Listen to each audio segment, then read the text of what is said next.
Olá, a nossa história de hoje é de uma rainha que vivia muito bem com o seu povo, procurando ser justa, fazendo o melhor que pudesse pelo seu povo. E ao seu lado tinha o primeiro-ministro, que ajudava, aconselhava nas decisões que precisavam ser tomadas a respeito do melhor para o povo.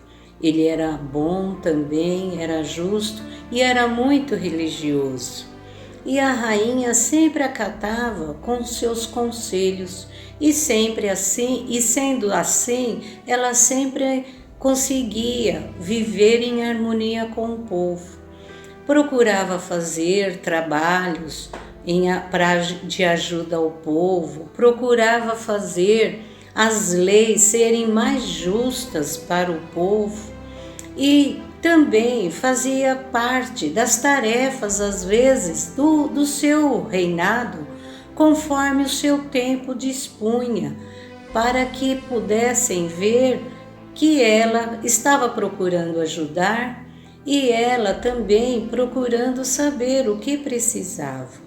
E numa dessas tarefas que ela fazia era ajudar na cozinha do seu próprio castelo, que às vezes ela ia para ajudar a fazer as refeições que eram necessárias naquele dia. E numa dessas vezes que ela foi à cozinha para ajudar, pegou uma faca para cortar alguns legumes, cortar carne, e não percebeu que a faca estava muito afiada e cortou seu dedo, tirou um pedaço do dedo. Ficou desesperada, gritou muito de dor, foi socorrida. Não foi tão grave, mas ela perdeu a ponta do dedo. E com isso ela ficou muito magoada, com muita raiva, ela achando que não merecia aquilo que tinha acontecido com ela. Ela, uma pessoa boa, que tinha acreditado em tudo que o seu primeiro-ministro sempre dizia, que sendo justa e boa, Deus também seria justo e bom para com ela também. Ela achou que não merecia aquilo e foi perguntar para o seu primeiro-ministro por que daquilo, por que aconteceu aquilo com ela. Ele disse: eu não sei, mas uma coisa eu tenho certeza, minha rainha, Deus é bom e Deus é justo. Nada acontece por acaso. Ela ficou com muita mágoa, muita raiva do seu primeiro-ministro e afastou ele do seu lado. Não pedia mais conselhos para ele, isolou ele. Ele ficou em um espaço do castelo e ela em outro.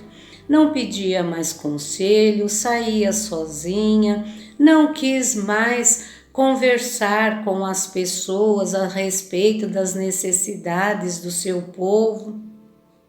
Não ia mais à cozinha ajudar, só continuou com as suas tarefas que eram sociais obrigatórias e passeava todos os dias a cavalo e continuou com seus passeios.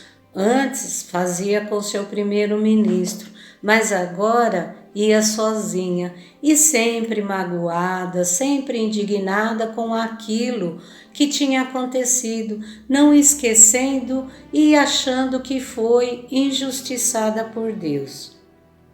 E num desses passeios a cavalo que fez, distraída, se distanciou do seu reinado, onde que poderia ir e tinha um espaço que ela não poderia ir sozinha, que não conhecia o povo, e foi ela num passeio a cavalo, como fazia todos os dias com seu primeiro-ministro, e agora sozinha. Num desses passeios, com muita raiva ainda, indignada, achando que tinha sido injustiçada, se distanciou muito e foi muito longe da onde era o convívio dela e encontrou um povo que era meio selvagem, que acreditavam que precisavam fazer sacrifício aos deuses para conseguir o que eles queriam. E capturaram a rainha. Foi levada ao chefe e o chefe comunicou a ela, falou a ela que ela seria sacrificada para conseguir as bênçãos dos deuses deles, e acreditavam que isso, dando ela como sacrifício, eles iam conseguir. E então ela foi levada a um lugar onde seria feito o sacrifício, mas primeiro ia ser observada por todo o povo e que todos vissem que com o sacrifício eles iam conseguir o que estavam pedindo.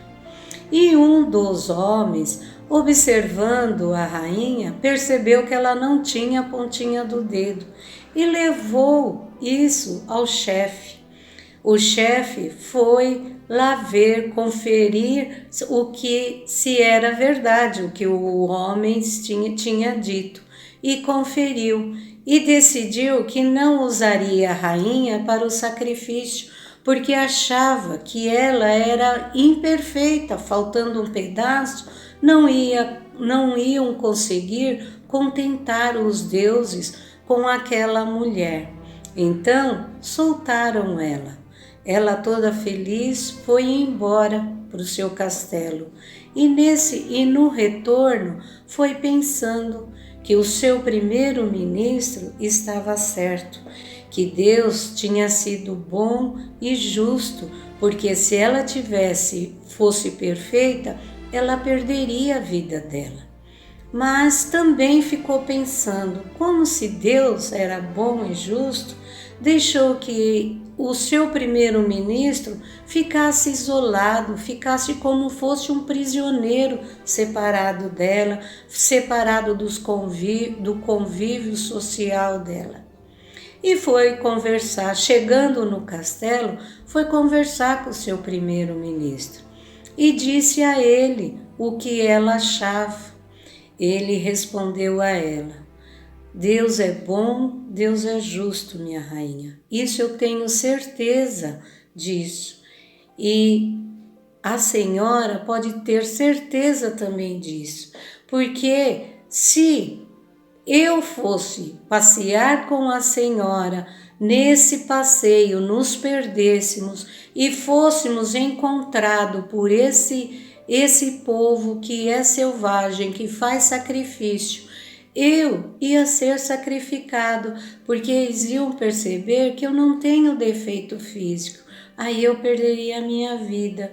Então, Deus é bom e Deus é justo com o que aconteceu, com o que tudo aconteceu.